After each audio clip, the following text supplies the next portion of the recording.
RS family நான் வந்து ஏன் இதை வந்துட்டு இப்போ ரிப்பீட்டடாக சொல்லிக்கிட்டே இருக்கேன் அப்படின்னா ரொம்ப கஷ்டமாக இருக்குங்க. ஏன் எவ்வளோ மனசு உடஞ்சு அந்த வீடியோவில் பேசியிருப்பாரு.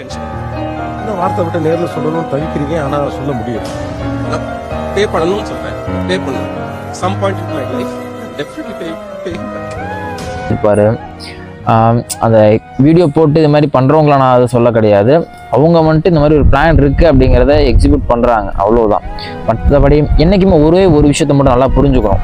என்னன்னா ஏமாத்துறது தப்பா ஏமாறுறது தப்பான்னு கேட்டால் ஏமாறுறதான் தப்புன்னு சொல்லுவேன். ஏமாத்துறது தப்பே கிடையாது.